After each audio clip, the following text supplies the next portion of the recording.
Mutual fund मधनं पैसे काढू नका असं मी कधीच म्हणणार नाही, पण ह्या 3 परिस्थितीमध्ये तुम्ही नक्की विचार करा. मार्केट थोडंसं पडलं की अनेक लोक पॅनिक होऊन त्यांचे म्युच्युअल फंड विकतात, पण हा निर्णय अनेकदा तुम्हाला महागात पडू शकतो. जर तुमचं फायनान्शियल गोल अजून लांब असेल तर जस्ट मार्केट पडलं म्हणून तुम्ही तुमची इन्व्हेस्टमेंट थांबवू नका किंवा म्युच्युअल फंड विकू नका.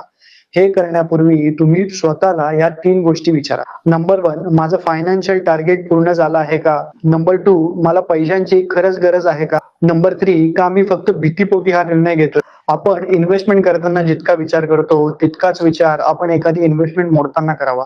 आपलं फायनान्शियल गोल जर खरंच पूर्ण झालं असेल तर तुम्ही इन्व्हेस्टमेंट ब्रेक करण्याचा विचार करू शकता. मी आहे विशाल आणि हे आहे फायनान्स इन मराठी. अशाच सोप्या मराठीत फायनान्स शिकण्यासाठी या चॅनलला फॉलो करा आणि कमेंटमध्ये सांगा, मार्केट पडल्यावर तुम्ही घाबरता का?